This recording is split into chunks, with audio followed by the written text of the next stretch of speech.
Yeah, so I want to explain one thing, and that is diarrhea in kids.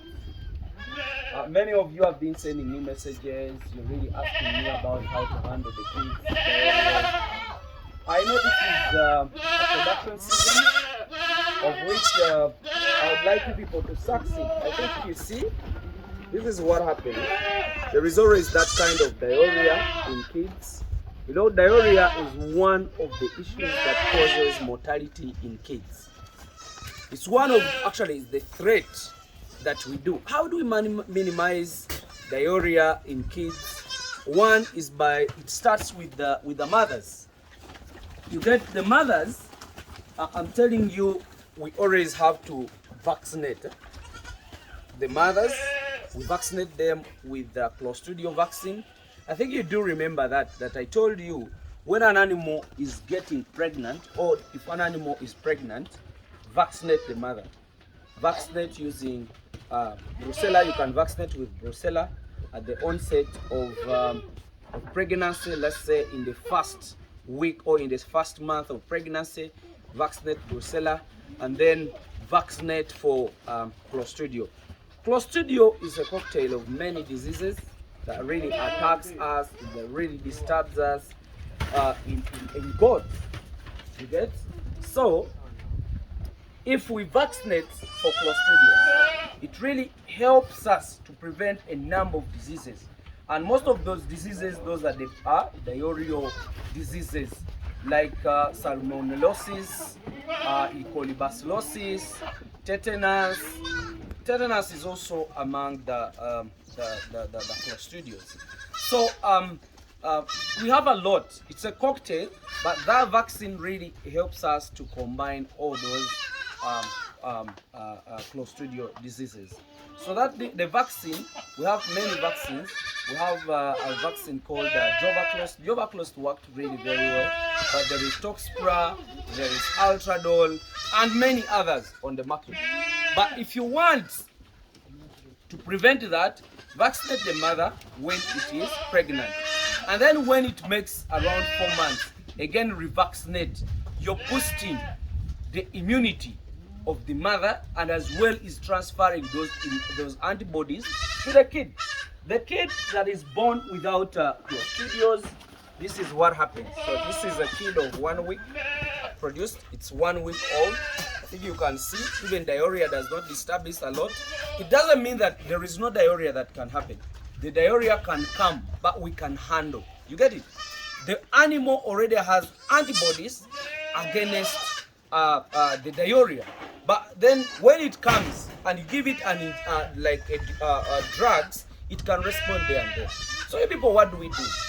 If these animals have diarrhea, that diarrhea cannot even take 3 days. An animal should have died by the way. It shows diarrhea today, tomorrow, the other day, it dies. For us, what we do here, we use sulfur drugs.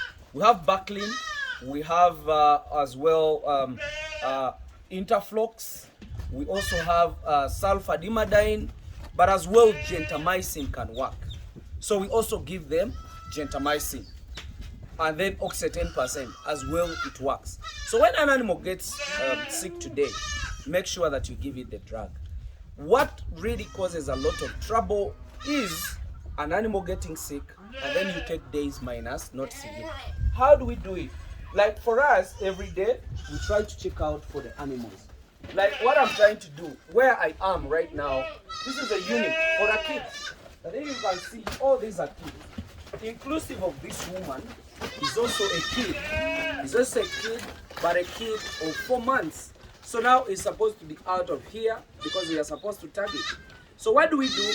Like every day, every morning, a person come in the goat section and try to check. Whichever have the diarrhea is given treatment. If you notice the disease of an animal earlier, the better, because you will not lose the kids. But for me, ever since I started the kidding season, I have not lost any kid. Why? Because we notify the diseases earlier. But if you don't do that, then you're going to be in trouble. So you people, I talked about what causes those diarrheas. Even the hygiene itself causes the diarrheas. But the only solution is by applying those anti-diarrheas earlier. If you do that, you're good to go. Some other thing that really disturbs you people. One is those abrupt death. An animal is not sick, but you wake up in the morning and you have 2-3 kids dead. If hot water attacks kids, they cannot stay longer. Why? Because their body immunity is still low. And then if the body immunity is still low and hot water goes into the system of those animals, they cannot even take it. They might not even show you the clinical signs. But if you get an abrupt death, what do? At least spray those kids again and then give them the long-acting oxy. Let's say like 1 mil, like this size I'm holding. You can give like 1 mil. That will definitely help you to maybe secure your animal. Goat farming is a project if you understand it. I always say that do it right. What I mean by doing it right is by doing those stuff. You have a project, make sure that your manager can check on those animals at least always. So you people, I've talked about the profits of this project. I've told you how you can secure these animals to be good and alive. And as well, I've talked about the old animals, how you can rescue them from those abrupt death. Then some other thing, vaccination should be taken as a key point. Don't joke with it because vaccinating is too cheap than treatment. So let me just wish you the best. I hope you think about that very well. Bye.